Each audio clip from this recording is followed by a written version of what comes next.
नमस्कार दोस्तों, स्वागत है आपका अपना ही यूट्यूब चैनल टुडे एग्जाम पर। दोस्तों आज है 20 जून 2024 और आज जो है फेज 12 का एग्जाम था। सेकेंड शिफ्ट की भी एग्जाम समाप्त होती है। सेकेंड शिफ्ट के एग्जाम में जीके जीएस के सेक्शन से जो भी प्रश्न पूछे गए सभी 100% ओरिजिनल प्रश्नों के साथ उपलब्ध हो गया हूँ।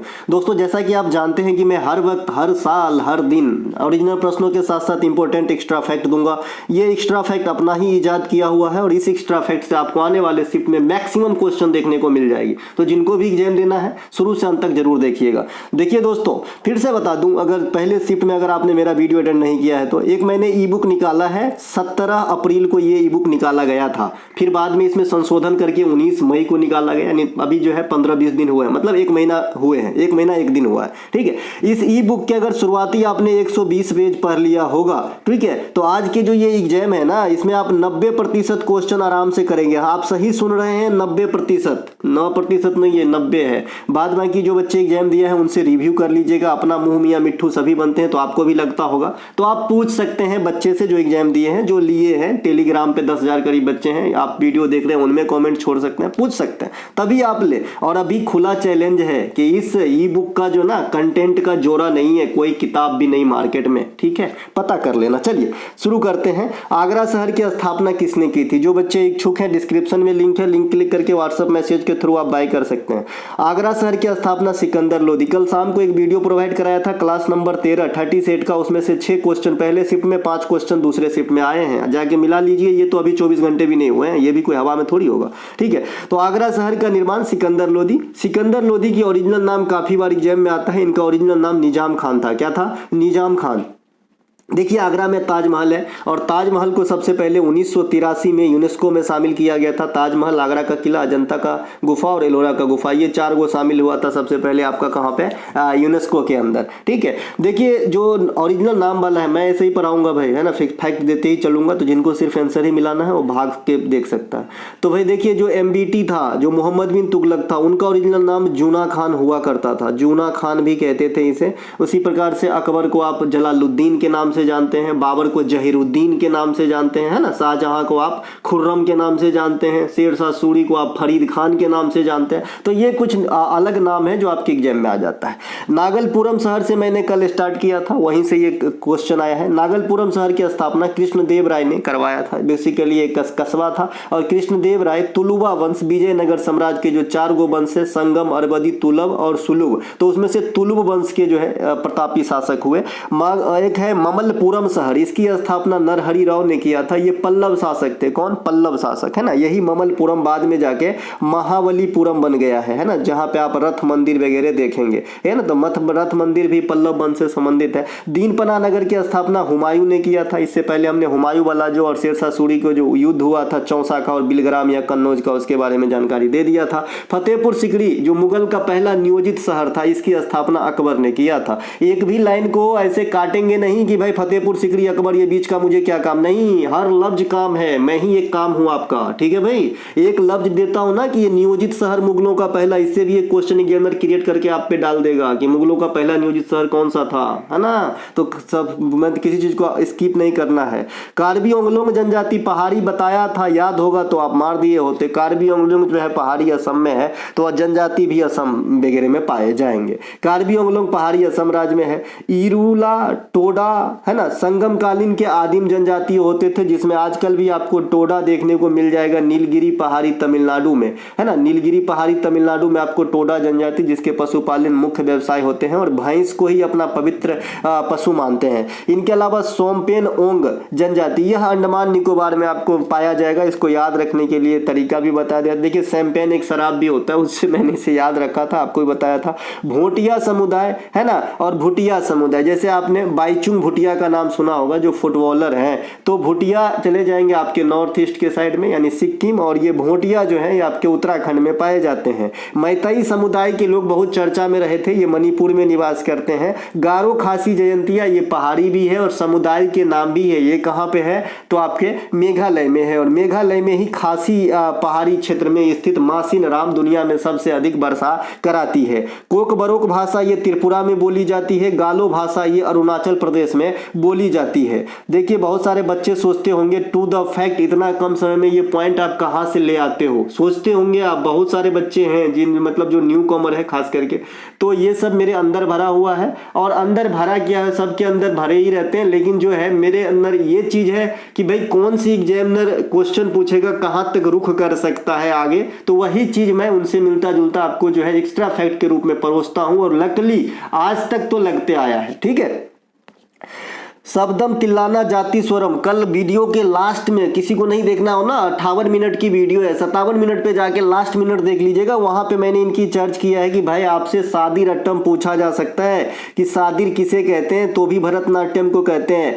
शब्दम अलिरप्पू जाति स्वरम तिल्लाना, ये नृत्य के फॉर्म मतलब स्टेप हैं, ये भरतनाट्यम से हैं। इसके अलावा मैंने बताया था कि अभंग, त्रिभंग और संभंग ये भी भरतनाट्यम से जुड़े हुए ही शारीरिक हाव भाव है। ठीक है भाई, तो ये भरतनाट्यम हो जाएगा। आपसे जाति स्वरम पूछा है, सबसे पहले भरतनाट्यम के स्टार्टिंग में अलिरप्पू की जाती है। ठीक है, उसके बाद जाति स्वरम, शब्दम, तिल्लाना, है ना।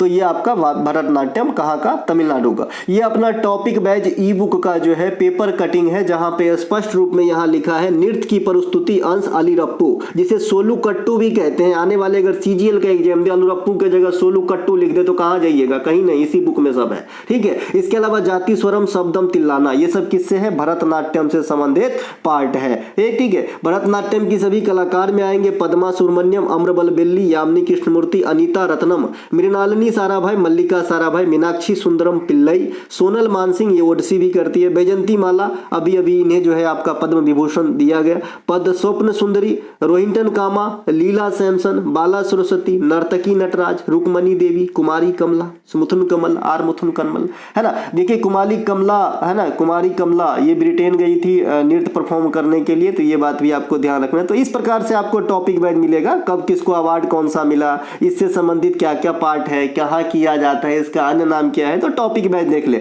और आप लोगों के सहूलियत के लिए ई बुक के अलावा मैंने टॉपिक वाइज 60 पेज का जो है अलग से क्रिएट कर दिया, ताकि आप रिवीजन कर सको मेरे लाला। लेकिन आप नहीं पढ़ते हो तो ये आपकी गलती है। चलिए, मेंडोलेव से संबंधित कौन सा कलाकार है, कल भी बताया था कि ये कुछ गिने चुने जो कलाकार हैं, कल से ही कॉपी पेस्ट किया हूं भाई, ये कल वाला ही कॉपी पेस्ट है। ठीक है, देख लीजिएगा, तीसरा ही क्वेश्चन था कल 13 नंबर वीडियो का, है ना। तो ये मेंडोलिन यू श्रीनिवासन, है ना, यू श्रीनिवासन, वो यू कृष्ण नलिन भी है, इन दोनों में कंफ्यूजन रहता है, इसीलिए मैं नीचे रख लिया हूँ। ब्रिजभूषण काबरा, यू कृष्णा नलिन, विश्व मोहन भट्ट ये गिटार बजाते हैं, लेकिन यू श्रीनिवासन मंडोलिन बजाते हैं, है ना। यू श्रीनिवासन का संबंध मेंडोलिन से है। बिस्मिल्लाह खां ये काफी पॉपुलर शहनाई से, पंडित रविशंकर साहब सितार से, जाकिर हुसैन साहब तबला से, हरिप्रसाद चौरसिया साहब बांसुरी से। ठीक है भाई, इसके अलावा मोइनुद्दीन खान, पंडित राम नारायण, सबरी खान, वजीर खान, आसिफ अली खान, सुकूर खान, सभी के संबंध जो है सारंगी से है। सरोद के प्लेयर में आएंगे सारंग कुलकर्णी, अभी अभी जो है आपका, है ना, ये पुरस्कार पाए हैं। अमजद अली खान, अलाउद्दीन खान, बुद्धसेन दास गुप्ता, अली अकबर खान, विश्वजीत राय ये सभी के सभी सरोद से हैं। नवली नारायण, जगदीश सिंह, भिकम सिंह, अक्षय अनंत पद्मनाभन ये सभी के सभी मृदंगम से हैं। भूरेलाल खान हारमोनियम बजाता है। तोताराम और ऋषि शंकर उपाध्याय पखावज बजाते हैं। घासीराम निर्मल जल तरंग बजाते हैं। अन्नपूर्णा देवी सुरबहार बजाते हैं, है ना। जो एपीजे अब्दुल कलाम साहब हैं वो बीना बजा लेते हैं। सादिक अली भी बजा लेते हैं, है ना। तो ये सब आपको ध्यान रखना। अनुष्का शंकर सारंगी सितार बजा लेते हैं, माफ कीजिएगा, है ना। तो ये जो है ध्यान रखिएगा। इसके अलावा स्ट्रेट फ्रॉम द हार्ट किताब पूछा है, ये देखिए कपिल देव की है ना। कल जो है यही पेपर कटिंग ना आप 13 नंबर वीडियो में देखे थे जी, है ना। कल देखे थे ना, या नहीं देखे थे तो हमरा का लोगे, है ना। तो ये देखिए, ये सब जो है मैं बता दिया हूं कि टॉपिक बेज में अगर लेखक है तो किस जाति के लेखक है। क्रिकेटर है तो एक जगह किताब मिलेगा। अगर प्रोफेशनल लेखक है तो उन प्रोफेशनल लेखक के कितने किताब है वो एक जगह मिलेगा। इसके अलावा अगर नेतागण है तो उनके अलग, इंटरनेशनल नेता के अलग। तो ऐसे टॉपिक बेज में आपको लिख दिया हूं। तो यहाँ पे स्ट्रेट फ्रॉम द हार्ट छूटेगा नहीं, कहीं ना कहीं होगा। देखिए सबसे नीचे लिखा है कपिल देव साहब का, ये वाला लिखा है, ठीक है। तो ये वाला किताब आप में छप गया, आने वाले समय में छप सकते हैं। Playing it my best Sachin Tendulkar, 281 and beyond Vivek Laxman, ace against odds Sania Mirza, a centuries not enough Sourav Ganguly, the test of my life Yuvraj Singh, the race of my life Milkha Singh, at shorted history Abhinav Bindra, no spin Shane Warne. एक किताब है ड्राइवन, है ना। एक किताब है ड्राइवन, ये विराट कोहली के ऊपर है, ना कि विराट कोहली कोहली लिखा है। कल लिप्स मेरा फिसल गया था, विराट कोहली लेखक बता दिया था, तो थोड़ा सा माफी चाहूंगा। ठीक है, ये विराट कोहली ने लिखा नहीं है, विराट कोहली के लिए लिखा गया किताब है। ठीक है, अगला प्रश्न है कवि हरिसेन किसके राज दरबारी थे? इसको भी कॉपी पेस्ट किया हूं। ठीक है, इसको जो किया हूं भाई, है ना, बताओ ना कि 6 क्वेश्चन कल के वीडियो से है, अभी 13 घंटा है अपलोड करके, तो वहां से तो कवि हरिसेन समुद्रगुप्त, ये देखिए ये क्वेश्चन था कल, जहां से इसको कॉपी पेस्ट क्वेश्चन सहित किया हूं कि किस गुप्तकालीन शासक ने कविराज की उपाधि धारण की थी। ये मैंने क्वेश्चन रखा था, समुद्रगुप्त आंसर था इसका, और कवि हरिसेन समुद्रगुप्त के दरकारी कवि होगा। ये इस लाइन को जब आप पढ़ोगे तो कहीं ना कहीं मिलेगा। गुप्त वंश के संस्थापक श्रीगुप्त है, अंतिम शासक विष्णुगुप्त थे। गुप्त वंश के वास्तविक संस्थापक चंद्रगुप्त प्रथम को माना जाता है। इन्होंने महाराजा धीराज की उपाधि धारण की थी। इन्होंने गुप्त संवत की शुरुआत भी 319 ईस्वी में किया था, जैसे शक संवत की शुरुआत 57 ईस्वी में कनिष्क ने किया था, है ना। मैं लिंकिंग प्रोसेस पढ़ाता हूं दादा, आपको थोड़ा दिन ही बोर लगेगा, अगर आप रम जाओगे ना, किसी टीचर की जरूरत नहीं, सब कुछ याद रहने लगेगा। समुद्रगुप्त को भारत का नेपोलियन कहते हैं। इसे कविराज की उपाधि धारण की थी। इसने परम भागवत की भी उपाधि ली थी। समुद्रगुप्त के दरबारी कवि हरिसेन थे। यही लाइन उठा के एग्जामिनर ने आपके सामने पटका, है ना, और जो बच्चे किए हैं वो आराम से कर लेंगे, है ना। इन्होंने प्रयाग प्रशस्ति की अभिलेख भी जारी किया। कौन? कवि हरिसेन ने प्रयाग प्रशस्ति अभिलेख लिखे थे। अब चलते हैं आगे, जब ये पढ़ा देता हूं भाई, खराबी थोड़ी करेगा। समुद्रगुप्त का जो उत्तराधिकारी हुआ ये चंद्रगुप्त द्वितीय हुआ। चंद्रगुप्त द्वितीय के काल में आपका कौन आया था, है ना, कौन आया था? फहियान आया था। पहले शिफ्ट में पूछा गया था कि कालिदास किसके काल में थे। देखिए यहाँ से यही वाला पॉइंट से दो क्वेश्चन, दोनों शिफ्ट में एगो पॉइंट से। ठीक है, तो ये कालिदास है ना, इसी के काल में आया था। चंद्रगुप्त द्वितीय जिसे विक्रमादित्य कहते हैं, फहियान भी इसी के काल में आया था। जो महरौली में लौह स्तंभ है 7.26 मीटर के हाइट वाले दिल्ली में, वो भी इन्होंने ही बनवाया था। इनके अलावा चंद्रगुप्त द्वितीय के उत्तराधिकारी कुमारगुप्त प्रथम हुए। कुमारगुप्त प्रथम क्या बनवाया है? नालंदा विश्वविद्यालय। और अभी अभी मोदी साहब जो है नालंदा विश्वविद्यालय कैंपस का उद्घाटन किया है, तो एक और क्वेश्चन जोड़ लो अपनी डायरी में, है ना। ये बिहार में है ना, जो प्राचीन काल में बख्तियार खिलजी के द्वारा ध्वस्त कर दिया गया था, तो उनके ध्वंसावशेष को जो है रिजुविनेशन के बाद जो है अभी फिर से उद्घाटन किया गया है। सुदर्शन झील ये गुजरात में है ना, गुजरात में है। स्कंद गुप्त जो है इसका जीर्णोद्धार करवाया था, या पुनर्द्वार करवाया था, या रिजुविनेट करवाया था। ठीक है, सुदर्शन झील गिरनार पहाड़ी में, और गिरनार पहाड़ी कहां रहेगा? गुजरात में। काठियावाड़ी प्रायद्वीप कहां रहेगा? गुजरात में। मोढेरा का सूर्य मंदिर कहां रहेगा? गुजरात में। धौलावीरा कहां? गुजरात में। लोथल कहां पे? गुजरात में। स्टेच्यू ऑफ यूनिटी कहां पे? गुजरात में। ठीक है भाई, गुजरात में। और आओगे तो गिर कहां पे है? गुजरात में। बंसदा कहां पे है? गुजरात में। कच्छ कहां पे है? गुजरात में। भुज कहां पे है? गुजरात में। चलो भाई गुजरात, है ना। इसके अलावा विश्वनाथ आनंद किस खेल से संबंधित है? कोई पूछने वाली बात है। शतरंज का A to Z गोटी की चाल सहित शतरंज खेलना सिखाया हूं, 30 मिनट के वीडियो में देख लीजिएगा। तो शतरंज है ना, शतरंज खेल से संबंधित बिशप है, रूक है, प्यादा है, चेकमेट है, फाइड है, येलो रेटिंग है, गैम्बिट है, कैसलिंग है। ये शतरंज से संबंधित शब्द है। इन सब का मीनिंग भी बताया दिया था कि बिशप जो है ऊंट को कहते हैं, रोक जो है हाथी को कहते हैं, प्यादा सिपाही को कहते हैं, फाइड एक जो है संस्था है, येलो रेटिंग जो इतने अंक जैसा मान लीजिए 2500 येलो रेटिंग, 2300 येलो रेटिंग, है ना, इस प्रकार से। इसके अलावा भारत का प्रथम ग्रैंड मास्टर विश्वनाथ आनंद, महिला में प्रथम S विजया लक्ष्मी, सुब्बारमन विजया लक्ष्मी। वर्तमान में सबसे कम उम्र के ग्रैंड मास्टर भारत के तो डी गुकेश हैं। अब पूरे दुनिया में सबसे कम उम्र के तो अभिमन्यु मिश्रा है। अभिमन्यु मिश्रा जो है ये भारतीय मूल के नाम जरूर है, लेकिन ये USA से बिलोंग करते हैं और इस समय सबसे कम उम्र के ग्रैंड मास्टर है। और डी गुकेश दुनिया के तीसरे सबसे कम उम्र के ग्रैंड मास्टर है, तो भारत के लिए पहला सबसे कम उम्र के ग्रैंड मास्टर एट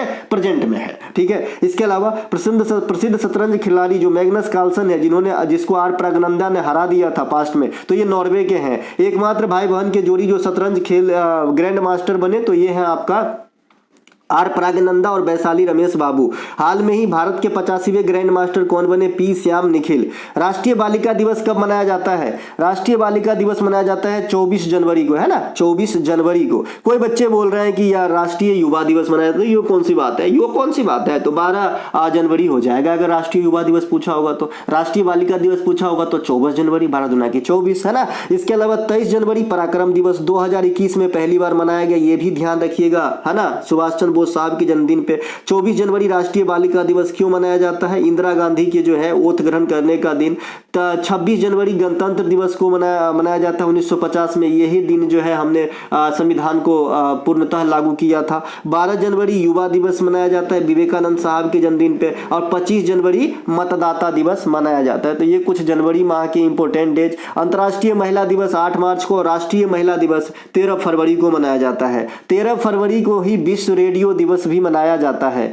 10 जनवरी को विश्व है ना ठहाका दिवस, यहाँ थक लिख गया है जी, है ना ठहाका, ठहाका मतलब हंसने वाला, हास्य दिन, लाफिंग डे, और उसी दिन अंतर्राष्ट्रीय हिंदी दिवस भी मनाया जाता है। 22 मार्च को जल दिवस, 22 अप्रैल को पृथ्वी दिवस, 22 मई को अंतर्राष्ट्रीय जैव विविधता दिवस, 5 जून को पर्यावरण दिवस, 8 जून को विश्व महासागर दिवस, 16 सितंबर को ओजोन संरक्षण दिवस मनाया जाता है। अगर अच्छा लग गया होगा तो लाइक करना, नहीं तो कोई जरूरी नहीं है। हड़प्पा सभ्यता में बंदरगाह नगर कहाँ स्थित है? तो लोथल और सुरकोतदा। लोथल इंडिया में, सुरकोतदा आपको मिलेगा पाकिस्तान में, ठीक है, पाकिस्तान में, है ना। कल मैं देख रहा था इस पे न्यूज, अभी काफी गर्माहट है पीओके को लेकर, है ना। हड़प्पा सभ्यता, हड़प्पा शहर की खोज दयाराम साहनी ने 1921 में किया था। सबसे पहले खोजा गया शहर हड़प्पा जो रावी नदी के किनारे है। एक बार क्वेश्चन पूछा गया कि हड़प्पा शहर किस नदी के किनारे है, लेकिन ऑप्शन में रावी नहीं दिया गया था, ऑप्शन में और भी फॉर्म में दिए गए थे, सहायक नदियों के फॉर्म में, ठीक है। एक बार ये भी पूछा गया कि लोथल शहर किस नदी के किनारे है, तो वहां भी जो है आपका भोगवा न देकर साबरमती का सहायक नदी ऑप्शन में था, तो वही आंसर होगा। हड़प्पा में सबसे अधिक हड़प्पा से संबंधित स्थल, अच्छा हड़प्पा से संबंधित स्थल लोथल, ये गुजरात में है। धोलावीरा भी गुजरात में है। देखिए मैक्सिमम हड़प्पा कालीन स्थल 2 ही भागों में विभाजित हुआ करता था, लेकिन धोलावीरा ऐसा शहर है जो 3 भागों में विभाजित है, और पंजाब भी 3 भागों में विभाजित है, तो ये दोनों को 3-3 भाग में याद रख लीजिएगा। हड़प्पा कालीन पूर्वकालीन जो सबसे आपका आलमगीरपुर है, ये सबसे पूर्वी स्थल उत्तर प्रदेश में है, सबसे दक्षिणी दैमाबाद महाराष्ट्र में है, सबसे पश्चिमी सुरकोतदा पाकिस्तान में है, और सबसे उत्तरी मांडा ये जम्मू कश्मीर में है। हड़प्पा काल में आपका पशुपालन, कृषि और व्यापार भी प्रचलन था। लोग शिकार भी करते थे मनोरंजन के उद्देश्य से, कपास की खेती और खाने के उद्देश्य से भी। कपास की खेती सबसे पहले हड़प्पा काल में ही साक्ष्य मिला था, कपास, है ना। कपास के उत्पादन में इंडिया पहला स्थान, चाइना दूसरा और अमेरिका तीसरा स्थान पर लुढ़क गया है। इसके अलावा कपास सबसे ज्यादा गुजरात में होता है। हड़प्पा निवासी लोहा से अनभिज्ञ थे, लेकिन तांबा, सोना, चांदी इस सब का ज्ञान था, है ना। इसके अलावा हड़प्पा जो है पहला सुनियोजित शहरी व्यवस्था वाला सभ्यता था। शहरों को 2 भागों में बटे हुए होते थे, लेकिन धोलावीरा 3 भागों में बटा दिया। धोलावीरा को 2021 में यूनेस्को में शामिल किया गया, जो एकमात्र हड़प्पा कालीन साइट है जिसे यूनेस्को में जगह मिला, और धोलावीरा में ही प्ले ग्राउंड मिला था। अग्नि वेदिका, ऊंट की हड्डियां, लकड़ी की हल, ये सब कालीबंगा में मिलेगा, और कालीबंगा का रंग होता है काले, अर्थ होता है काले रंग की चूड़ी, और ये राजस्थान में है। निम्नलिखित में से विद्युत का सबसे कम सुचालक कौन होगा, आपसे पूछा है। रवि जी ये क्वेश्चन मैक्सिमम भेजे हैं, जो मेरा फेवरेट बच्चा भी है, रवि है, क्योंकि जब भी मैं कुछ क्वेश्चन पूछा है ना, तो एक आध दिन छोड़ के, क्योंकि भाई लोग मोबाइल पे इन्हें बैठे रहते हैं, तो मैं भी समझता हूँ, है ना, बाद में कि इन्हें अच्छे से ईमानदारी से जवाब दिया, और जब से मेरे से जुड़ा है तब से नोट अ सिंगल क्लास शायद वो मिस नहीं किया होगा, और उसकी परिणाम जो है अभी दिखने को ही होगा, क्योंकि बहुत ज्यादा दिन से नहीं जुड़े हैं रवि, है ना। इसके अलावा एक और बच्चा था जिसका मैं नाम भूल गया अभी, चलिए, है ना, मिलेगा तो इसके, तो इसमें ऑप्शन में दिया गया था आपका आसुत जल भी था। देखिए आसुत जल सबसे कम सुचालक होगा, यूं कहे तो बैड कंडक्टर ही होगा। आसुत जल मतलब शुद्ध जल हो जाएगा, यहाँ पे वर्षा का जल शुद्ध जल होता है, ठीक है। तो ये आसुत जल हमारे ख्याल में यहाँ पे आंसर होना चाहिए, क्योंकि सबसे कम जो है कंडक्टिविटी के रिलेशन में आपसे क्वेश्चन पूछा है ना। बाद बाकी ऑप्शन में आपका तालाब का गंदा जल, जल जो हम जनरल जल पीते हैं, वो सब भी इलेक्ट्रिक जो है सप्लाई देता है जल इंटरनली, मतलब सुचालक होते हैं। लेकिन जो शुद्ध जल होता है ना, वो जिसका पीएच लेवल, पीएच से अगर माप ले तो शुद्ध जल का पीएच आपने पढ़ा होगा 7 है, और जिसका पीएच 7 है वो न्यूट्रल हो जाता है, तो शुद्ध जल भी न्यूट्रल, तो उस हिसाब से क्वेश्चन के आंसर जो है शुद्ध जल होना चाहिए। इसके अलावा एक क्वेश्चन आपके आने वाले समय में आएगा कि सबसे अधिक विद्युत का सुचालक जो होते हैं, तो तांबे की तार होता, सॉरी चांदी के तार होते हैं। टंगस्टन का इस्तेमाल बल्ब के फिलामेंट, क्यों? क्योंकि हाईली इसका जो है आपका गलनांक है 3500 डिग्री सी से भी अधिक होता है, इसका संकेत W होता है। नाइक्रोम का तार आप हीटर की कॉइल, आयरन की कॉइल इत्यादि बना लेते हैं। सबसे अधिक तन्यता वाली धातु कौन सी है? सोना। सोना का परमाणु क्रमांक 79, परमाणु सूत्र अणुसूत्र AU, है ना, ऑरम कहते हैं। और ये बहुत ज्यादा महंगा है क्योंकि इसमें तन्यता गुण अधिक होता है। तन्यता गुण जो बच्चे नहीं समझ रहे हैं, 2 ग्राम सोना लेके आप अंगूठी बना लेते हो, देखने में बाहर से लगता है हाँ पूरा अंगूठी है, लेकिन वो बहुत कम में जो है, मतलब लचीलापन, मतलब इलास्टिसिटी आप कह सकते हो, या फिर फैलाया जा सके ज्यादा, है ना। इसके अलावा धातु का गुण तन्यता होता है, जबकि अधातु का गुण भंगुरता होता है। अधातु जो है टूट जाता है पीटने वगैरह पे, लेकिन धातु फैलते हैं, टूटते नहीं। छत्तीसगढ़ में किसानों से संबंधित कौन सी योजना 2023 में चलाया गया? नो ऑप्शन, तो नो आंसर, बट मैं आपको फैक्ट दूंगा, हो सकता है कि इसी में से हो। छत्तीसगढ़ में किसानों से संबंधित योजनाओं में मुख्यमंत्री संपदा योजना, इसमें जो है आपका सब्सिडी दी जाने वाली एक योजना था कि आप पेड़ लगाइए, इतने अगर आप पेड़ लगाते हैं तो मैं इतना सब्सिडी आपको दूंगा। छत्तीसगढ़ की अन्य प्रमुख योजनाओं में मुख्यमंत्री धरोहर दर्शन योजना, महतारी वंदना योजना, ये भी चलाया गया है। इसी प्रकार के उत्तराखंड से अभी एक योजना लेटेस्ट में 2 महीना 1.5 महीना पहले ही चला है, पितुर लाओ पैसे पाओ। हालांकि अब बारिश आ गई, अब तो धंधा चौपट हो गया होगा। ये योजना क्या था उत्तराखंड में कि जो बड़े बड़े पत्ते जंगल में गिरते थे वो आग लगाने में काफी मदद करता है। जैसे घर फूंक तमाशा देख मंत्री होते हैं, कितने लोग समाज में दूसरे के आग लगा देगा घर परिवार में और खुद बैठ के जो है आग सेकता रहेगा, तो ऐसे ही जो है, मजाक कर रहा हूँ, है ना। तो ऐसे ही उत्तराखंड में जो पत्ते होते थे ना, जंगल में आग लगाने में मदद करते थे, तो वो पत्ता इकट्ठा करके लाओ और जितना वजन के लाओगे उतना पैसा दिया जाता था, तो उसे पितूर लाओ पैसे पाओ, पितूर लाओ, माफ कीजिएगा, इस प्रकार से नाम है। इसके अलावा छत्तीसगढ़ में हंसदेव अरंड आंदोलन के लिए शुक्ला जी को इस बार 2024 का गोल्डमैन पुरस्कार दिया गया है। ये हंसदेव अरंड जो है ये वन है, इसे छत्तीसगढ़ का फेफड़ा कहा जाता है ना। छत्तीसगढ़ में राजहरा पहाड़ी और बैलाडीला ये दोनों लौह अयस्क आयरन ओर के लिए प्रसिद्ध है। वर्तमान में छत्तीसगढ़ कोयला का सबसे अधिक उत्खनन करता है, जबकि भंडारण आपका झारखंड में है। 86वां संविधान संशोधन से क्वेश्चन आया है, एजुकेशन से संबंधित है। 86वां संविधान संशोधन 2002 में होता है। इसके तहत आर्टिकल 21 में ए में जो मौलिक अधिकार के अंतर्गत एक आर्टिकल है, इसमें जो है आपका 6 से 14 वर्ष तक के बच्चों के लिए निःशुल्क शिक्षा लेना उनका मौलिक अधिकार होगा। साथ ही साथ आर्टिकल 51 के एक जो है इसके अंतिम भाग यानी 11वां भाग में एक बात जोड़ा गया कि 6 से 14 वर्ष तक के बच्चों को शिक्षा दिलाना जिनके अधीन वो बच्चा पल रहा है उनका कर्तव्य होगा। चाहे तो माँ बाप हो सकते हैं या फिर गोद लिए हैं तो भी माँ बाप ही कहलाएंगे या पेरेंट्स कहलाएंगे, अभिभावक कहलाएंगे। 44वां संविधान संशोधन संपत्ति के अधिकार को हटा दिया गया था 1978 में। 42वां संविधान संशोधन मौलिक कर्तव्य को जोड़ा गया था। 101वां संविधान संशोधन जीएसटी लाई गई थी। 106वां संविधान संशोधन अभी जो है महिलाओं के लिए आरक्षण विधानसभा और लोकसभा में 29 है ना। राजस्थान को अन्य किस नाम से जाना जाता था, ये क्वेश्चन पूछा गया है। देखिए ऑप्शन तो नहीं, इसका भी नहीं है। राजस्थान को अन्य नाम से जाना जाएगा तो प्राचीन काल में तो अभी भी हम राजस्थान को राजपुताना कह देते हैं। राजपुताना हो सकता है, अगर ये नहीं है तो मत्स्य साम्राज्य भी हो सकते हैं, क्योंकि राजस्थान समूचे राजस्थान को नहीं लेकिन कुछ एरिया को, है ना, कुछ शहर को मिला के ये मत्स्य साम्राज्य नाम दे दिया गया था उस प्राचीन काल में। तो हो सकता है कि एक ऑप्शन में हो। इसके अलावा ऐसे क्वेश्चन आपके एग्जाम में और आने के लिए जो तैयार रेडी बैठा है। पंजाब को पहले पंचाल कहते थे। श्रीलंका को ले लीजिएगा, श्रीलंका को पहले जो है क्या कहा जाता था, सिलोन कहा जाता था, है ना, सिलोन कहा जाता था। जिम्बाब्वे को दक्षिण रोडेशिया कहा जाता था, है ना। आपका जो है बर्मा जिसे आप आजकल म्यांमार कहते हैं, पहले बर्मा कहा जाता था, है ना। तो इस प्रकार से आप ध्यान रख सकते हैं। असम को पहले कामरूप या प्राग्ञ ज्योतिषपुर कहा जाता था। कल ये वाला भी टॉपिक हमने 13वें नंबर वीडियो में रखा था, लेकिन राजस्थान का नहीं रख पाया, अफसोस जाहिर कर रहा हूं।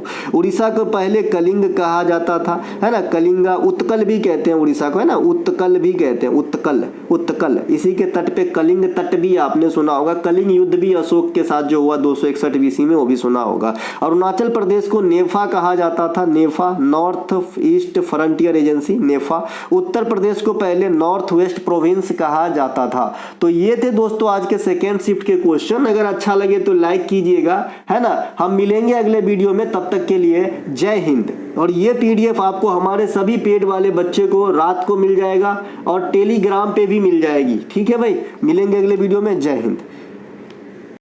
नमस्कार दोस्तों, स्वागत है आपका अपना ही YouTube चैनल टुडे एग्जाम पर। दोस्तों जिसका इंतजार था वो दिन आ गया है और जैसे मैं भंडाफोड़ यहाँ पे करने वाला हूँ कि टोटल का टोटल क्वेश्चन ई बुक से आ गया है।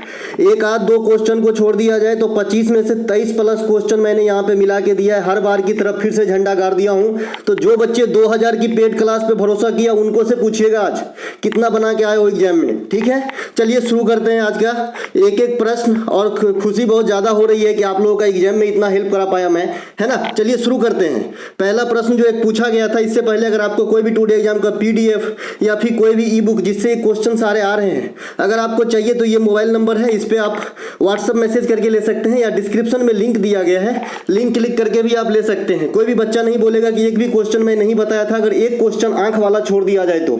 ठीक है भाई, तो अगर आपको इतना करके दे रहा हूं फिर भी आपको भरोसा नहीं है तो आप आले दर्जे के इंसान हो भैया। चलिए, अपर्णा सतीशन को राष्ट्रीय नृत्य शिरोमणि पुरस्कार 2022 में प्रदान किया गया था। यह किस नृत्य से संबंधित है? एक दिन बताए हैं जी, कितने दिन बताएं अपर्णा सतीशन, डायरेक्ट इसी लैंग्वेज में क्वेश्चन भी बताए हैं, तो ये आपका कुचिपुड़ी से हो जाएगा। अब हम आते हैं कुचिपुड़ी नृत्य की उत्पत्ति कहां से हुई। थोड़ा फास्ट चलेंगे क्योंकि कंटेंट बहुत ज्यादा रखा हूं, जिनका भी नेक्स्ट स्टेप में एग्जाम है उनको काम आ जाए भाई, है ना। कुचिपुड़ी नृत्य का उद्गम आंध्र प्रदेश के कुचिपुड़ी गांव से हुआ था। इस नृत्य को आधुनिक स्वरूप तक लाने का जो श्रेय है ये किसे दिया जाता है? सिद्धेंद्र योगी को दिया जाता है। जैसे एक आप पता होगा कि भाई आपसे पूछता है कि जो सत्रिया नृत्य है, जो असम के प्रमुख शास्त्रीय नृत्य है और सबसे लेटेस्ट शास्त्रीय नृत्य है, तो इसको शुरू करने का श्रेय या आधुनिक स्वरूप तक लाने का श्रेय किसे दिया जाता है? तो शंकर देव वैष्णव संत को दिया जाता है। उसी प्रकार से कुचिपुड़ी नृत्य के जो योगदान दिए थे उनको बढ़ाने में वो थे सिद्धेंद्र योगी। ठीक है, इनके अलावा कुचिपुड़ी नृत्य के प्रमुख कलाकारों में आएंगे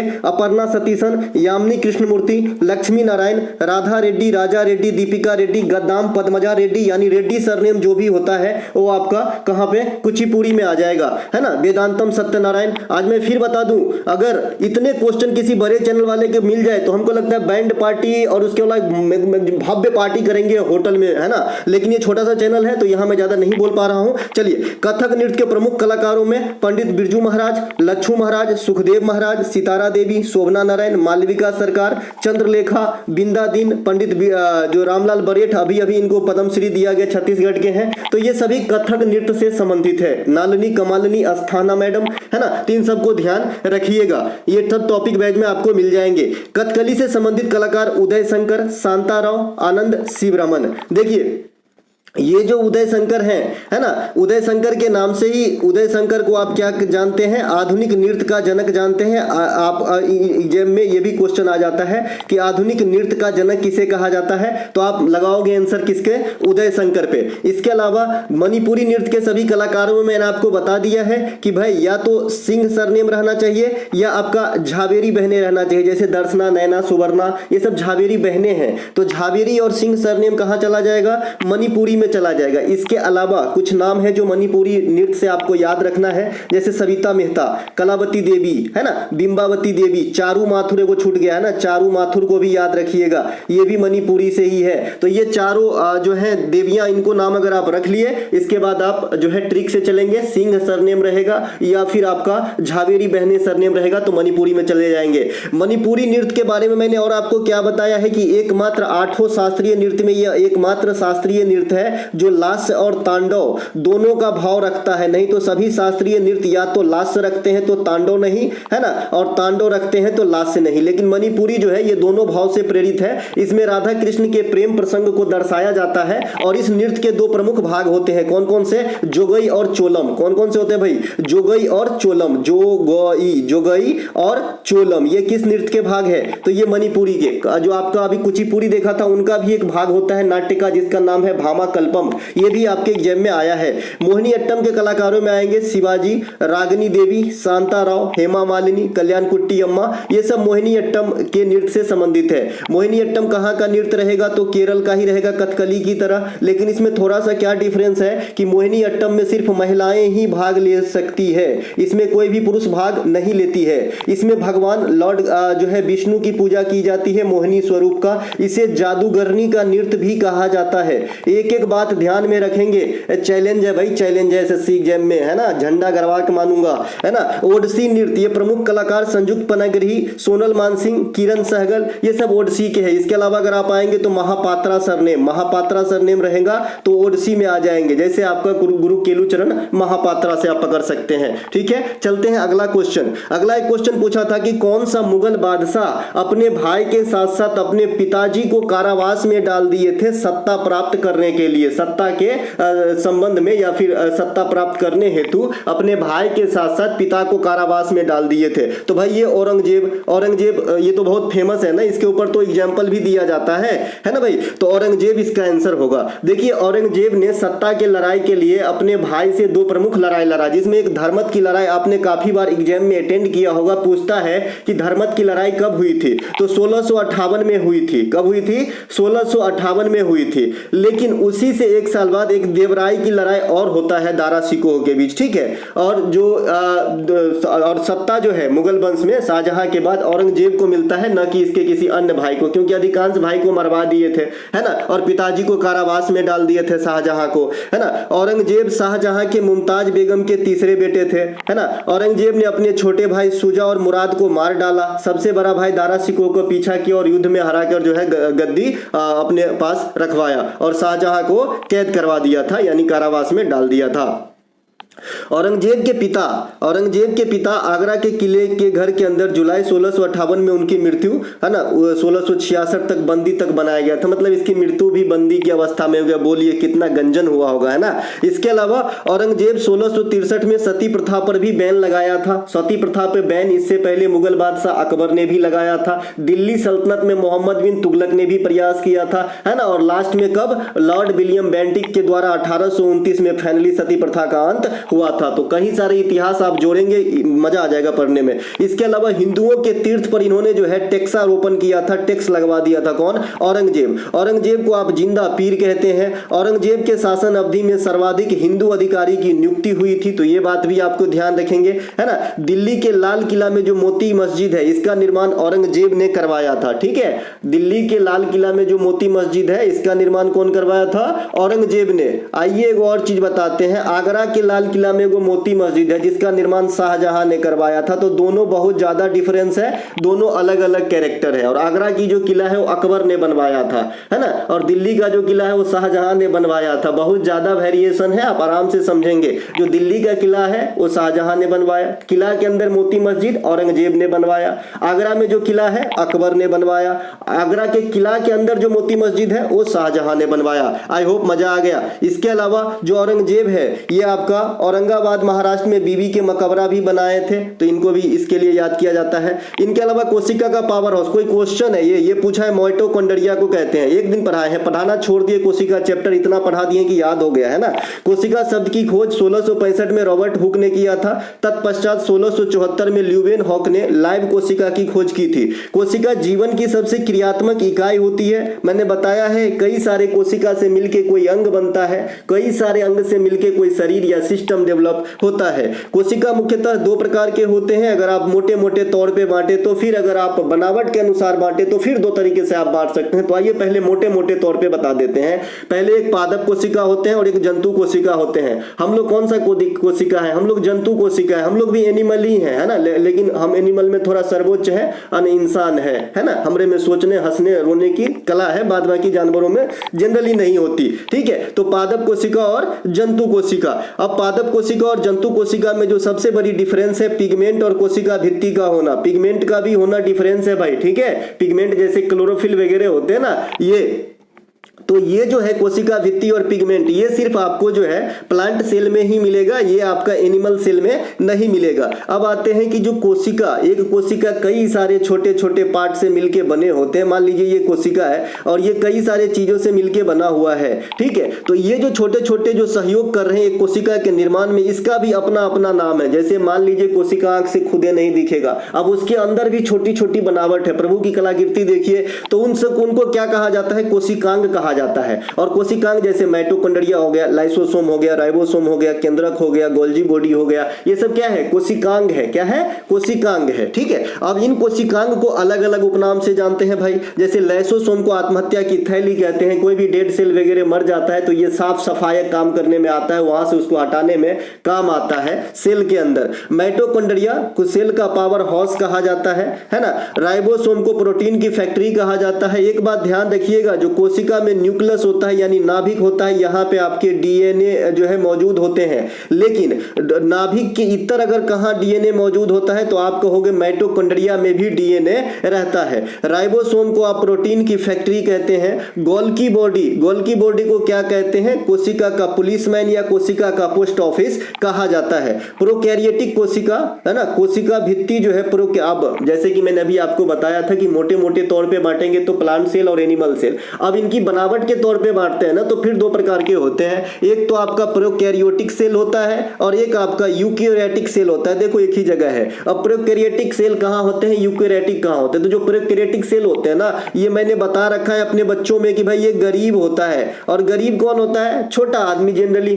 दिल पे मत लेना भाई, ये सिर्फ याद रखने के लिए, बाद में कि मैं भी गरीबी अमीरी अच्छे से जानता हूं, है ना। तो ये जो प्रोकैरियोटिक सेल है वो सूक्ष्म जीवों में पाया जाता है जनरली, ठीक है। और जो यूकैरियोटिक सेल है वो बड़े बड़े जीवों में पाया जाता है। समझ गए बेसिक, है ना। तो देखिए जो प्रोकैरियोटिक सेल होते हैं उसके अंदर जो कोशिका भित्ति होगी ना वो कार्बोहाइड्रेट और प्रोटीन दोनों से मिलके बनता है, ठीक है। लेकिन जो यूकैरियोटिक के अंदर जो कोशिका भित्ति है ये सेलुलोज से मिलके बनता है। कोई बंदा, कोई लाल बता सकता है सेलुलोज किसके अंतर्गत आएंगे? कार्बोहाइड्रेट, प्रोटीन, वसा, फाइबर बताइएगा, ठीक है। तो सेलुलोज से बनते हैं यूकैरियोटिक और प्रोकैरियोटिक बनते हैं आपका प्रोटीन और कार्बोहाइड्रेट से। चलो मैं ही बता देता हूं, सेलुलोज जो है आपका पॉलीसेकेराइड कार्बोहाइड्रेट का ही उदाहरण है।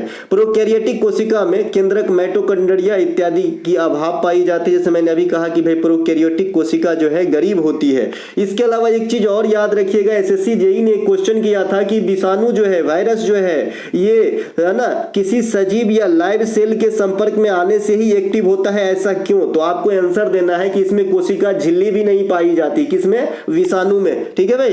कोशिका डीएनए तथा माइटोकॉन्ड्रिया में पाई जाती है, अभी अभी हमने बात कर लिया था। वैसे तो केंद्रक में पाई जाती है लेकिन केंद्रक के अलावा जो है माइटोकॉन्ड्रिया में भी पाई जाती है। एक प्रश्न आपसे पूछा गया है, उज्ज्वला योजना 2023 कुल कितने वर्षों के लिए बढ़ा दिया गया है? तो 3 वर्षों के लिए, 3 फाइनेंशियल ईयर के लिए बढ़ा दिया गया है। उज्ज्वला योजना की शुरुआत 1 मई 2016 को हुआ था। ये गरीब परिवारों में सबसे पहले फ्री एलपीजी कनेक्शन की बंटवारा हुई। ये नहीं एलपीजी वाला योजना है जो लिक्विड पेट्रोलियम गैस जो हमारे घर में यूज होता है उनसे संबंधित योजना है। 2023 में प्रधानमंत्री उज्ज्वला योजना को आगामी 3 वित्तीय वर्ष यानी 25-26 तक के लिए बढ़ा दिया गया है। तो इसका आंसर 3 साल देना था जी, ठीक है। इनके अलावा स्वच्छ भारत अभियान कार्यक्रम की शुरुआत गांधी जयंती 2 अक्टूबर के 2014 में 2 अक्टूबर को शुरू किया गया था, लेकिन इसका सेकेंड चरण 2020-21 में फिर से शुरू कर दिया गया है। तो ये बात भी ध्यान रखेंगे। इसके अलावा प्रधानमंत्री जनधन योजना 2014, यह योजना अनवरत चल रहा है। उत्तर प्रदेश सबसे अधिक खाता खोले हैं इस योजना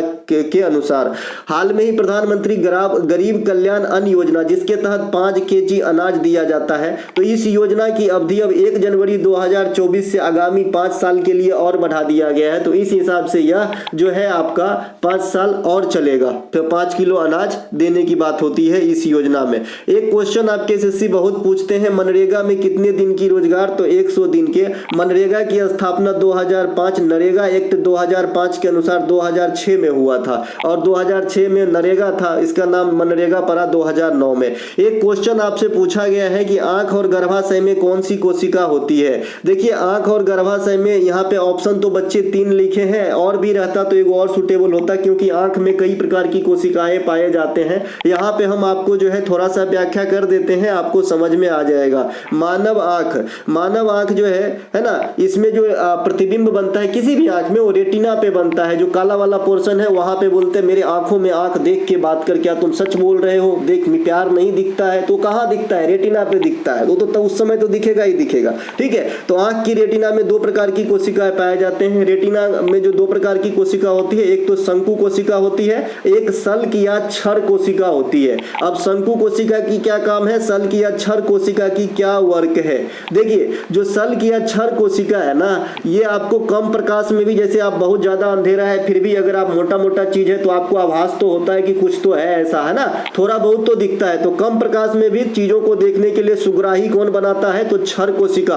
और शंकु कोशिका क्या होता है, ये प्रकाश पे काम करता है। ये किस पे काम करता है, प्रकाश पे काम करता है। ठीक है भाई, तो दोनों मिलके किसी चीज को, वस्तुओं को देखने में सक्षम बनाते हैं। तो ये दो प्रकार की कोशिका आपको कहां पे, रेटिना में पाया जाएगा। सुस्पष्ट दृष्टि की न्यूनतम दूरी काफी बार पूछी जाती है, 25 सेंटीमीटर होती है। मानव नेत्र किस लेंस के तरह कार्य करता है, उत्तल लेंस के तरह कार्य करता है। वास्तविक प्रतिबिंब को ही पर्दे पे उतारा जा सकता है। मानव नेत्र में कॉर्निया डोनेट किया जाता है। अगर कोई बंदा नेत्र डोनेट करना चाहता है तो सिर्फ कॉर्निया डोनेट किया जाता है।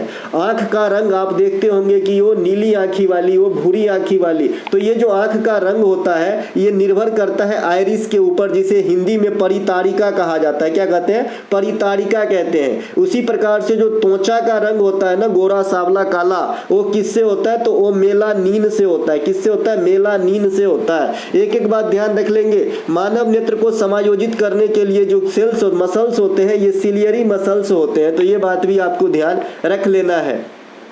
एक प्रश्न पूछा गया है, तेंदुलकर समिति का संबंध किससे है। भाई तेंदुलकर समिति का संबंध गरीबी से है। ये आज से पूछा जा रहा है, 1972 से पूछा जा रहा है। नरसिम्हा समिति बैंकिंग सुधार से संबंधित है। राजा चेलैया समिति टैक्स व्यवस्था से संबंधित है। वाई.बी. रेड्डी आरबीआई के गवर्नर भूतपूर्व, लघु बचत से संबंधित है। उर्जित पटेल आरबीआई के गवर्नर, मौद्रिक नीति के ढांचे को सशक्त बनाने से संबंधित है। बलवंत मेहता, अशोक मेहता, सादिक अली समिति, ये सभी के सभी ग्राम पंचायत पे एप्लीकेबल होती है। शिवरामन समिति नाबार्ड की स्थापना 12 जुलाई 1982 को हुआ था, इससे संबंधित है। हिल्टन यंग कमेटी के अनुसार आरबीआई की स्थापना 1935 में हुआ था। आबिद हुसैन की समिति जो है ये सिडबी पे लागू होती है, इसकी स्थापना 1990 में हुआ था, मुख्यालय लखनऊ में है। इसके अलावा बुल्स आई का संबंध किस खेल से है, शूटिंग से है। शूटिंग से double trap, dry fire, iron site, trap, lock time और मस्कट, ये सब शूटिंग से हो जाएगा। मस्कट आप किसी अन्य खेल में भी इस्तेमाल कर सकते हैं, जिसे आप शुभंकर बोलते हैं। तैराकी शब्द का इस्तेमाल, तैराकी में इस्तेमाल जो होता है, बेस्ट स्ट्रोक, नट, फिगर्स, साइड स्ट्रोक, डॉल्फिन, ये तो लोग पकड़ लेगा। बटरफ्लाई स्ट्रोक ये भी पकड़ लेगा। रूटीनेस, डॉग पैडल, ये सभी के सभी जो है आपके तैराकी से है। कुश्ती से bull, colour, hot shot, monkey mark, ये सब जो है कुश्ती से। शतरंज से बिशप, गैम्बिट, चेकमेट, नाइट, प्यादा, कैसलिंग, ये सब क्या होता है ये भी बता दिया हूं शतरंज वाले क्लास में। इसके अलावा भारत में पहला सीमेंट फैक्ट्री कई बार बताए हैं, चेन्नई में 1904, तमिलनाडु में लगाया गया था। 1855 पश्चिम बंगाल के रिसरा में जूट के मिल पहले लगाए गए थे। इसे गोल्डन फाइबर या ब्राउन पेपर कहा जाता है। भारत जूट का है ना टॉप जो है आपका उत्पादन करने वाला देश है।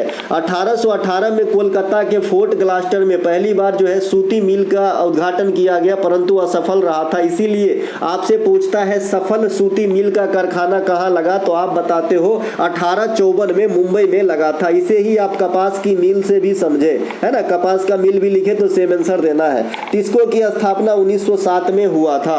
ठीक है मेरे भाई, कल शाम को वीडियो पोस्ट किया था, 3 क्वेश्चन वहां से है, 3 क्वेश्चन वहां से लास्ट में दिखाऊंगा। ठीक है, हूबहू कॉपी करके पेस्ट कर दिया एग्जामिनर। ठीक है, डीपीएसपी से एक क्वेश्चन आया था। अब डीपीएसपी से क्वेश्चन तो क्लियर नहीं है, लेकिन यकीन मानिए कि अपने फैक्ट से बाहर नहीं जाने वाला है। जाल से मछली जाएगा कहाँ। देखिए जो डीपीएसपी है मैं कहानी के जैसे बता देता हूँ, लिया गया है आयरलैंड से। आयरलैंड से इसकी जरूरत क्यों पड़ी, इसकी जरूरत पड़ी कि यह जो है ना, डायरेक्टली तो नहीं लेकिन इनडायरेक्टली, क्योंकि ये किसी पे थोपा नहीं जा सकता, फिर भी ये एक जो है विचार रखता है कि भाई आपको इस प्रकार की चीज करनी चाहिए। ये राज्यों को, पूरे राज्य को इंस्ट्रक्शन देता है, इसलिए आवश्यकता है। इसलिए आपसे पूछा जाता है कि भाई जो डीपीएसपी है इसका उद्देश्य क्या है, तो राज्य को कल्याणकारी बनाना। ठीक है, इसके अलावा यह परिवर्तनीय नहीं होता है, यह चेंजेबल नहीं है, ये जो है नोट चेंजेबल है, ये नोट चेंजेबल है, जैसे मौलिक अधिकार आपका चेंजेबल है। इसके अलावा ये आर्टिकल 36 से 51 के बीच में भाग 4 में रखा गया है। ठीक है, इसके अलावा इसके कुछ आर्टिकल, अच्छा इसके कैटेगराइज भी किए गए हैं, जैसे गांधीवादी है, समाजवादी है, उदार बौद्धिक है। अब आर्टिकल 40 ग्राम पंचायत 36 से 51 इसी में आएगा, तो 40 इसी बीच में आता है। 44 समान नागरिक संहिता अभी उत्तराखंड अपनाने वाला पहला राज्य बना है, गोवा में भी लगा रहता है। आर्टिकल 48 गौ हत्या निषेध है। 49 सार्वजनिक स्थलों को हित पहुंचाने से है 50, कार्यपालिका से न्यायपालिका का पृथकीकरण है 51, अंतर्राष्ट्रीय शांति सुरक्षा को बढ़ावा देना है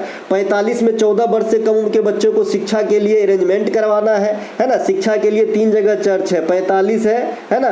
इसके अलावा 51 के है ना, 51 का के, इसके अलावा आपका 21A, ये 3 जगह शिक्षा वाली बात है हमारे संविधान के अंतर्गत। आयरलैंड के संविधान से और क्या लेते हैं, जो राष्ट्रपति के द्वारा राज्यसभा में 12 सदस्यों को मनोनीत किया जाता है, यह भी आयरलैंड के संविधान से ही लिया गया है। एक क्वेश्चन पूछा है भारतीय संघीय अधिनियम कब लागू हुआ, 1-2 बार बताए हैं जी। देखिए 1935 में हुआ संघीय अधिनियम लागू, और मैं हर वक्त ये बात जरूर बताता आया हूं कि देखिए भारतीय संविधान कैबिनेट मिशन के प्लान पे बनाया गया है, जिसमें अनेक देशों से तथ्यों को लिया गया है, लेकिन सबसे ज्यादा तथ्य को लिया गया है भारत सरकार अधिनियम 1935 से। ठीक है, 1935 के तहत ही मैंने बताया था कि 1937 में केंद्रीय न्यायालय संघीय न्यायालय की स्थापना हुई थी, तो उस बात से भी आप पकड़ लेते। 1935 में ही जो है बर्मा को, इसी अधिनियम के तहत बर्मा को भारत से अलग किया गया था। 1935 के अधिनियम के तहत ही केंद्र में द्वैध शासन लगाया गया था, और मोंटेग्यू चेम्सफोर्ड योजना 1919 के तहत जो है प्रांत में द्वैध शासन लगाया गया था। ये दोनों अलग अलग क्वेश्चन है। 1919 वाले को मोंटेग्यू चेम्सफोर्ड कहते हैं, और 1909 वाले को मोर्ले मिंटो रिफॉर्म कहते हैं, जिसमें सांप्रदायिक चुनाव को पहली बार इंट्रोड्यूस करवाया गया था। तो ये कुछ 1935, 1909 और 1919 के अधिनियम के बारे में जानकारी। अगला प्रश्न पूछा गया था 1951 में जनगणना आयुक्त और महापंजीयक कौन थे। देखिए कल के शाम वाली क्लास में मैंने सब कुछ दिया, लेकिन ये चीज नहीं दे पाया, एकदम हूबहू देखेंगे। मैंने ये भी बोला कि 1951 से क्वेश्चन ज्यादा पूछता है, ठीक है भाई, है ना, पूछ भी दिया। तो आर गोपाला स्वामी, तो ये मिस कर गया, माफी चाहता हूं दोस्त, है ना। तो ये एक आर गोपाला स्वामी जो है महारजिस्ट्रार हो जाएंगे। मैंने कल क्वेश्चन रखा था कि भाई आजादी के बाद कौन से जनगणना में अब तक सबसे कम लिंगानुपात रिकॉर्ड किया गया। मैंने कहा था 1991 में 927 लिंगानुपात रिकॉर्ड किया गया है। इसके एवज में अगर आप देखेंगे तो सारे जनगणना में सबसे, मतलब 1927 से तो अधिक ही लिंगानुपात है। तो 1951 का मैंने यहाँ पे डाटा भी दिया था, क्योंकि ये आजादी के बाद पहला था, तो यहाँ से क्वेश्चन ज्यादा पूछा जाता है। अब यहाँ पे कुछ डाटा जनगणना के जो आपके आने वाले शिफ्ट में काम आएंगे। 1951 में जनगणना कराई गई, आजादी के बाद पहली थी। इसके अलावा इसमें लिटरेसी रेट 18% था, और टोटल जनसंख्या वृद्धि डेमोग्राफिकल ग्रोथ 13.31% थी, और टोटल जनसंख्या 36 करोड़ आंका गया था। 2011 का डाटा तो आपके पास कई बार दिए हैं। 121 करोड़ जनसंख्या था, 17.74 डेकेडिकल ग्रोथ, 74.04 ओवरऑल साक्षरता, महिला साक्षरता 65-46, पुरुष साक्षरता 82-14, सबसे अधिक लिंगानुपात और आपका लिटरेसी रेट केरल का, सबसे कम लिंगानुपात आपका हरियाणा का, सबसे कम लिटरेसी रेट बिहार का, सबसे अधिक जनसंख्या घनत्व बिहार का, सबसे कम जनघनत्व अरुणाचल प्रदेश का, है ना, सबसे अधिक राज्यों में वृद्धि दर्शाने वाला राज्य मेघालय, और सबसे कम वृद्धि दर्शाने वाला राज्य नागालैंड। कितने चरणों में कराए गए थे, 2 चरणों में कराए गए थे। जनगणना कराने के लिए एक रजिस्टर का इस्तेमाल होता है, जिसको NPR बोलते हैं। इसका फुल फॉर्म है नेशनल पॉपुलेशन रजिस्टर। भारत के पहले कैग याद कर लीजिए, नरहरि राव, पहले महान्यवादी MC सीतलवार, BCCI के प्रथम अध्यक्ष R ग्रांट गोवन, RBI के प्रथम अध्यक्ष कहेगा तो ओसबर्न स्मिथ, लेकिन अंग्रेज, भारतीय अध्यक्ष कहेगा तो CD देशमुख साहब। ओलंपिक समिति भारतीय वाला का पहला अध्यक्ष कहेंगे तो दोराबजी टाटा, याद रखिएगा। एशियन गेम को विश्व में किस नाम से जानते हैं, एशियाड के नाम से जानते हैं। इसकी शुरुआत 1951 दिल्ली में हुआ था। पूछा जाता है कि भारत में दूसरी बार एशियाई गेम कब हुआ, तो 1982, ये भी दिल्ली में ही हुआ। 19वें एशियाई खेल 2023 में चीन में कराए गए, जहां पे भारत को 107 और अब तक का सबसे अच्छा सफर रहा। कॉमनवेल्थ गेम, जिसकी शुरुआत 1930 हैमिल्टन कनाडा से हुई थी। पहले इस गेम को ब्रिटिश एम्पायर गेम कहा जाता था। ICC अंडर 90 जो पुरुष वर्ल्ड कप होता है, जो 2024 में विजेता ऑस्ट्रेलिया और उपविजेता भारत बने हैं उदय सहारण के कप्तानी में, ठीक है। तो इस गेम को पहले विश्व युवा कप कहा जाता था। तो एक से एक बात थंडरबोल्ट के नाम से जानते हैं ना, तो याद रखिएगा, है ना। इसके अलावा लोदी वंश का संस्थापक बहलोल लोदी, है ना। अब हम दिल्ली सल्तनत कितनी बार पढ़ाए बताइए ना आप ही, ठीक है। दिल्ली सल्तनत पे 5 वंशों ने शासन किया। इसको भी कहानी जैसे बता देता हूं तो ज्यादा याद हो जाएगा। देखिए दिल्ली सल्तनत पे 5 वंशों ने शासन किया। क्या हुआ, जब आक्रांता लूट के यहां से जाने लगे तो कुतुबुद्दीन ऐबक जो उनका गुलाम था, उनको कहा कि भाई अब तुम संभाल, मैं चलता हूं, यहां कुछ रखा नहीं। नहीं है। तो इन्होंने अपना एक साम्राज्य बनाया जिसका नाम सबसे पहले गुलाम वंश, गुलाम वंश को ही आप इलवारी वंश भी कहते हो, गुलाम वंश को ही आप ममलूक वंश भी कहते हो। एनटीपीसी में पूछा गया क्वेश्चन है ममलूक वंश, अधिकांश बच्चे जो है पेन खटखटा के आ गए, ममलूक कौन सा वंश,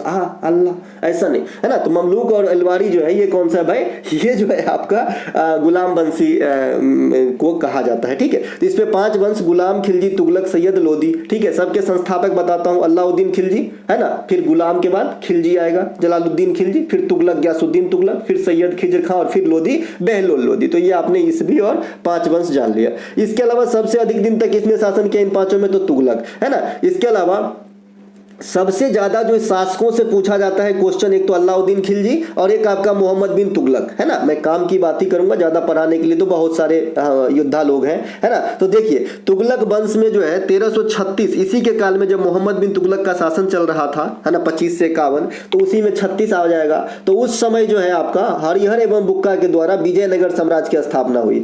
MBT यानी मोहम्मद बिन तुगलक के काल में ही मोरक्को निवासी इब्न बतूता भारत आए, जिन्होंने रेहला नामक पुस्तक की रचना की थी। तो ये पुस्तक की जो कौन सी भाषा की है ये भी पूछता है, तो आप बताना अरबी ग्रंथ है रेहला। ठीक है, मोहम्मद बिन तुगलक एक व्यवस्था बैठाया जिसका नाम दीवाने कोही है, ये कृषि विभाग से संबंधित हुआ करता था। सल्तनत पे इल्तुतमिश जो गुलाम वंश के वास्तविक फाउंडर माने जाते हैं, या सल्तनत के ही वास्तविक फाउंडर माने जाते हैं, क्योंकि स्थापना तो ऐबक ने जरूर किया था लेकिन ज्यादा दिन चला नहीं, 4 साल के बाद मर गए घोड़ा से गिर के चौगान खेलते समय। फिर आराम शाह आया, आराम शाह को हटा के इल्तुतमिश बना, तो इल्तुतमिश अपने साम्राज्य विस्तार काफी किए, तो इसीलिए इसे वास्तविक फाउंडर माना जाता है। तो इल्तुतमिश जो है ये टका और जीतल नामक सिक्का चलाया। तो टका जो था वो चांदी का था, जीतल जो था वो तांबा का था। कुतुबुद्दीन ऐबक को लाख वक्स कहा जाता है, लाखों का दान देने वाला कहा जाता है ना, वक्स है ना, इस प्रकार से उर्दू लफ्ज है। इन्होंने 2.5 दिन की झोपड़ा अजमेर में बनवाया। कुतुबुद्दीन ऐबक की मृत्यु घोड़ा से गिर के हो गया था, और इसको कहां दफनाया गया है, मकबरा पूछेगा तो लाहौर है ना। बलबन और सिजदा पैबोस और लौह एवं रक्त की नीति कौन चलाया, बलबन ने।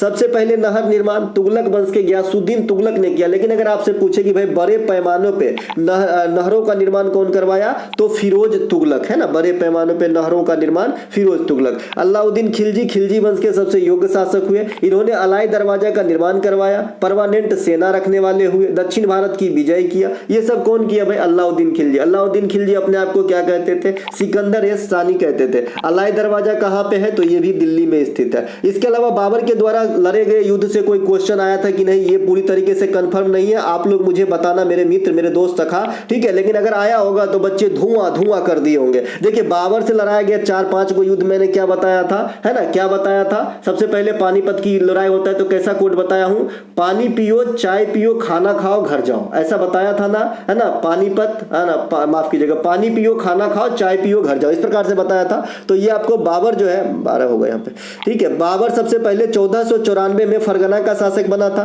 बाबर ने इब्राहिम लोदी को हरा के भारत में मुगल वंश की स्थापना की थी। 1527 में खानवा का युद्ध राणा सांगा को हराया, 26 में इब्राहिम लोदी को हराया पानीपत में, 1527 खानवा का लड़ाई सांगा को हराया, 1528 चंदेरी की लड़ाई मेदिनी राय को हराया, और 1529 घाघरा की लड़ाई नुसरत शाह को हराया। तो इसको कैसे याद करते हैं, पानीपत से क्या बोलते हैं, पानी पियो फिर खाना खाओ, खानवा चाय पियो चंदेरी और घाघरा घर जाओ। बाबर को कलंदर कहते हैं। बाबरनामा के लेखक खुद बाबर है, और बाबर को अंत में कहां दफनाया गया, काबुल में दफनाया गया था। इसके अलावा बिलग्राम का युद्ध किसके किसके बीच हुआ, ये भी क्वेश्चन आया। 2-2 क्वेश्चन युद्ध से कैसे आ सकता है, कोई एक ही आया होगा, आप लोग मुझे बताइएगा भाई साहब, ठीक है ना। इस पे मैं दावा नहीं कर सकता हूं कि ये पूछा ही गया होगा, ये वाला युद्ध वाला। बाद में कि जितने बताया सब दावा के साथ है भाई, आप लोगों ने नहीं भेजा है।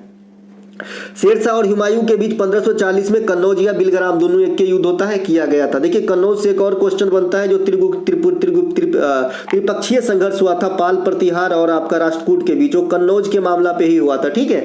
इसके अलावा शेरशाह सूरी और हुमायूं के बीच 2 लड़ाई, 1539 में चौसा का और 1540 में कन्नौज या बिलग्राम का। दोनों में कौन का किसको पटखनी दिया, तो हुमायूं को, कौन, शेरशाह सूरी, ठीक है। शेरशाह सूरी की उपलब्धि बता देता हूं, शेरशाह सूरी रुपया का जो है प्रचलन करवाया, Shershah Suri Grand Trunk Road को जो है मरम्मत करवाया। इसका नाम फरीद खान हुआ करता था। इसका मकबरा सासाराम बिहार में स्थित है, और इसकी शासन व्यवस्था बड़ी स्ट्रिक्ट थी, इसके लिए इसे याद भी किया जाता है, मतलब बढ़िया शासक हुआ, कुशल शासक हुआ। इसके अलावा तराइन की 2 लड़ाई 1191 1192, दोनों में सेम कैरेक्टर, पृथ्वीराज चौहान तृतीय और मोहम्मद गोरी। पहले में चौहान साहब की विजय हो गई है ना, और दूसरे में गोरी जीत गया। इसके अलावा संथाल विद्रोह 1855, ये छोटा नागपुर के इलाका में हुआ था, और सिपाही विद्रोह या गदर विद्रोह इंडिया का बड़ा वाला, है ना, कैनिंग के समय 1857, आप सभी जानते हैं। इसका क्या इंपैक्ट पड़ा?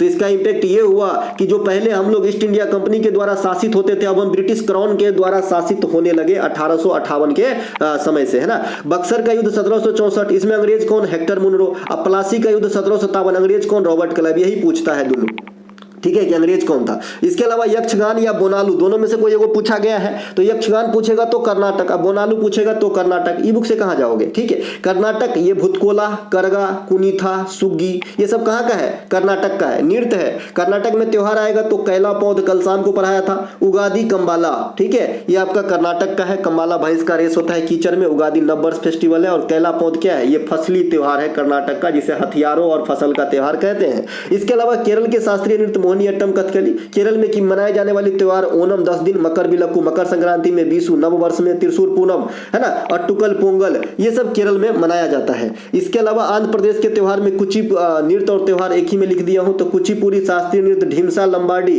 कलमकारी पेंटिंग, ये सब उगादी त्योहार नववर्ष वाला आंध्र प्रदेश का है। तेलंगाना का प्रमुख त्योहार बोनालू, बतुकम्मा। बोनालू में काली, कल भी बताया हूं, बतुकम्मा में देवी गौरी की पूजा होती है, इसे फूलों का त्योहार भी कहते हैं। मेदराम यात्रा दुनिया की सबसे बड़ी आदिवासी मेला, जो 4 दिन तक चलती है, कोया जनजाति के द्वारा, तेलंगाना में। एनीमोमीटर से क्या मापते हैं? विद्युत धारा, पवन का वेग अमीनोमीटर से मापते हैं। अत्यधिक टेम्परेचर पायरोमीटर से मापते हैं। तरल की प्रवाह वेंचुरीमीटर से मापते हैं। और तापमान को थर्मोमीटर से मापते हैं। देखिए वीडियो लंबा जरूर होगा, क्योंकि मैं भाई 25 क्वेश्चन में से अधिकांश क्वेश्चन, अधिकांश फैक्ट देता हूं ताकि आपको फायदा हो। नाइटहुड की उपाधि किसने वापस कर दी? ये भी शायद पूछा गया है। रविन्द्रनाथ टैगोर और महात्मा गांधी। महात्मा गांधी केसर हिंद की उपाधि वापस किए थे, रविन्द्रनाथ टैगोर नाइटहुड की उपाधि वापस किए थे जालियांवाला बाग हत्याकांड से क्षुब्ध होकर, है ना, ध्यान रखेंगे। रविन्द्रनाथ टैगोर ही सबसे पहले वो व्यक्ति हैं जो 1913 में भारत के लिए साहित्य में नोबेल पुरस्कार जीते, गीतांजलि के लिए। इनके अलावा शांति निकेतन से यही जुड़े हैं। शांति निकेतन को यूनेस्को में डाला गया, शायद यूनेस्को से भी कोई क्वेश्चन पूछा गया है। मैं बहुत फास्ट चलूंगा भाई। अनुच्छेद 21 क्वेश्चन आया है, स्वतंत्रता का अधिकार, इससे कोई क्वेश्चन आया है? आइए मौलिक अधिकार ही समझा देता हूं। मैंने आपको बता रखा है मौलिक अधिकार, मौलिक कर्तव्य और डीपीएसपी, ये ऐसे टॉपिक है, ऐसे कीड़ा है जो कोई भी एग्जाम को नहीं छोड़ा। तो आप लोग को अच्छे से पढ़ के जाना है इनको, और मैंने अलग से भी बना दिया है टॉपिक वाइज में, अलग से इन तीनों को रख दिया हूं, ठीक है।